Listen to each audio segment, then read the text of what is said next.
SIR के खिलाफ आज से बिहार में यात्रा शुरू करेंगे नेता प्रतिपक्ष राहुल गांधी। 16 दिन तक चलेगी यात्रा। बिहार के सासाराम से शुरू होगी राहुल गांधी की वोटर अधिकार यात्रा। 1 सितंबर को पटना में विशाल रैली के साथ होगा यात्रा का समापन। वोटर अधिकार यात्रा में आरजेडी नेता तेजस्वी यादव भी रहेंगे मौजूद। कहा, महागठबंधन के सभी साथी रहेंगे मौजूद। तेजस्वी ने कहा, हम कई जिलों में जाएंगे ताकि किसी मतदाता का नाम ना छूटे। छत्तीसगढ़ के पूर्व सीएम भूपेश बघेल भी यात्रा में होंगे शामिल। कहा, वोट यात्रा से बीजेपी की चोरी का होगा पर्दाफाश। महागठबंधन की वोट यात्रा पर बीजेपी का तंज। प्रदेश अध्यक्ष दिलीप जायसवाल बोले, बिहार की जनता को इस यात्रा से कोई मतलब नहीं। चतुराज श्री प्रशांत किशोर का बीजेपी पर अटैक। कहा, आधे से ज्यादा हिंदू बीजेपी की विचारधारा के साथ नहीं।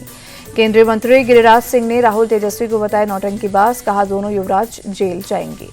जेडीयू सांसद संजय कुमार झा बोले, हमने बिहार के लोगों से बात की, किसी ने एसआईआर को लेकर शिकायत नहीं की। विपक्ष के मतदाता अधिकार यात्रा पर बोले केंद्रीय मंत्री जीतनराम मांझी, एसआईआर बहुत जरूरी है। विपक्ष तुष्टीकरण की राजनीति कर रहा है और ये भारत में नहीं चलेगा। विपक्ष के वोट चोरी के दावों के बीच चुनाव आयोग आज करेगा प्रेस कॉन्फ्रेंस। एसआईआर और वोट चोरी के आरोपों पर दे सकता है जवाब। विपक्ष के वोटर लिस्ट पर सवाल उठाने पर चुनाव आयोग का जवाब। कहा, सही समय पर मुद्दा उठाते तो हो जाता समाधान। चुनाव आयोग ने कहा, अब पुराने चुनावों की वोटर लिस्ट में गड़बड़ी का आरोप लगाना गलत है क्योंकि इसके लिए तय प्रक्रिया और समय पहले से था। चुनाव आयोग ने कहा, ऐसा लगता है कुछ राजनीतिक दलों और उसके बीएलए ने उन्हें जो खामियां दिखी उसको सही समय पर नहीं उठाया। बिहार के हर जिले में आज से जेडीयू चलाएगा सुशासन का सार आपके द्वार अभियान। पूरे प्रदेश में जेडीयू कार्यकर्ता इस अभियान को चलाएंगे। पीएम मोदी आज 2 नेशनल हाईवे करेंगे उद्घाटन। 11,000 करोड़ की है परियोजना। दिल्ली के रोहनी में लोगों को संबोधित भी करेंगे। द्वारका एक्सप्रेसवे के दिल्ली खंड का उद्घाटन करेंगे प्रधानमंत्री। एनसीआर में शहरी विस्तार सड़क 2 परियोजना का भी उद्घाटन करेंगे। मल्टी मॉडल कनेक्टिविटी प्रदान करने और दिल्ली में भीड़भाड़ कम करने में मिलेगी मदद। आज शाम 6 बजे बीजेपी संसदीय बोर्ड की होगी बैठक। उपराष्ट्रपति पद के उम्मीदवार के नाम पर होगा मंथन। मल्लिकार्जुन खड़गे की अगुवाई विपक्षी उम्मीदवार पर भी होगा मंथन। 21 अगस्त को उपराष्ट्रपति उम्मीदवार का होगा नामांकन। समाजवादी पार्टी से निष्कासित विधायक पूजा पाल ने सीएम योगी से की मुलाकात। ट्रोल करने वालों के खिलाफ दर्ज कराई एफआईआर। अंतर्राष्ट्रीय अंतरिक्ष स्टेशन की ऐतिहासिक यात्रा करने वाले एस्ट्रोनॉट शुभांशु शुक्ला लौटे भारत। एयरपोर्ट पर केंद्रीय मंत्री जितेंद्र सिंह और दिल्ली के सीएम रेखा गुप्ता ने किया स्वागत। पीएम मोदी से भी मिलेंगे शुभांशु।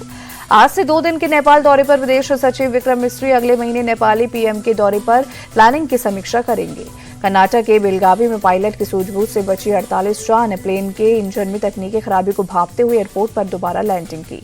समाजवादी पार्टी प्रमुख अखिलेश यादव ने सैफई में स्थापित हो रहे भगवान श्री कृष्ण की मूर्ति का वीडियो शेयर किया। लिखा, जैसा जिसने जाना माना वैसे उसके अपने कहना। मुंबई में दही हांडी के दौरान 95 गोविंदा हुए जख्मी। 19 अस्पताल में भर्ती, 2 की हालत गंभीर। महाराष्ट्र के नागपुर में दही हांडी की रही धूम। गोविंदाओं में दिखी दही हांडी फोड़ने की होड़। मथुरा समेत देशभर के धूमधाम से मनाई गई जन्माष्टमी। श्री कृष्ण जन्मभूमि में आधी रात भगवान कृष्ण का किया गया अभिषेक। गोरखपुर के गोरखनाथ मंदिर में कृष्ण जन्माष्टमी महोत्सव। मुख्यमंत्री योगी आदित्यनाथ के साथ रवि किशन भी रही मौजूद। गोरखपुर में मुख्यमंत्री योगी आदित्यनाथ ने मनाया जन्माष्टमी का पर्व। आधी रात को गोरखनाथ मंदिर में भगवान कृष्ण की पूजा अर्चना की। सीएम योगी ने श्री कृष्ण भूमि मंदिर में की पूजा। मथुरा वृंदावन में करोड़ों की विकास परियोजनाओं की सौगात दी। मथुरा में सीएम योगी ने बिना नाम लिए बांके बिहारी कॉरिडोर की जरूरत बताई। कहा, अयोध्या की तरह विरासत का संरक्षण आधुनिक सुविधाओं के साथ करना होगा।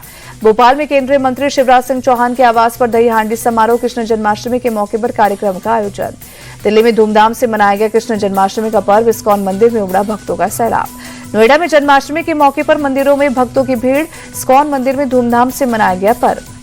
ग्रेटर नोएडा की सोसाइटी में धूमधाम से मनाया गया जन्माष्टमी का त्योहार। श्री कृष्ण की भक्ति में झूमते नाचते मनाया जश्न। सांस्कृतिक कार्यक्रम किया गया पेश। पुणे में जन्माष्टमी के मौके पर मनाया गया दही हांडी उत्सव। शहर के 25 गणेश मंडल ने लिया हिस्सा। ग्वालियर में धूमधाम से मनाया गया जन्माष्टमी समारोह। गोपाल मंदिर में भक्तों की उमड़ी भीड़।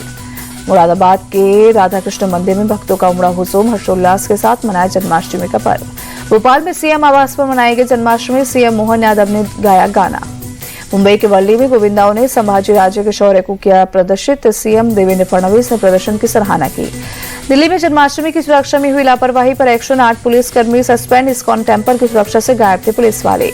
अब यूपी के बच्चों को ब्रिटेन में मिलेगी उच्च शिक्षा। सीएम योगी बोले, यूके की सरकार के साथ मिलकर स्कॉलरशिप का खर्च उठाएंगे। मुंबई में आज भी भारी बारिश का अलर्ट। मौसम विभाग ने दी चेतावनी। मुंबई में देर रात हुई तेज बारिश। सायन गांधी मार्केट में हुआ जलभराव। सड़कों पर पानी लगने से धीमी हुई गाड़ियों की रफ्तार। लोगों को आवाजाही में हुई परेशानी। कराली में खीर गंगा में कोई झील नहीं बनी है। एसडीआरएफ की टीम ने ड्रोन कैमरे से लिया जायजा। जम्मू कश्मीर के किश्तवाड़ में रेस्क्यू ऑपरेशन जारी, 200 लोग अब भी लापता, अब तक 65 लोगों की मौत। कर्नाटक के सकलेश्वरपुर में भारी बारिश से NH 75 पर भूस्खलन, सड़क पर यातायात हुआ बाधित। जयपुर के मुल्लीपुरा थाना इलाके में स्कॉर्पियो से कुचलकर युवक की हत्या, वारदात का वीडियो आया सामने। एशिया कप के लिए चयन समिति की बैठक से पहले भारत को मिली खुशखबरी, सूर्य कुमार यादव ने फिटनेस टेस्ट पास किया।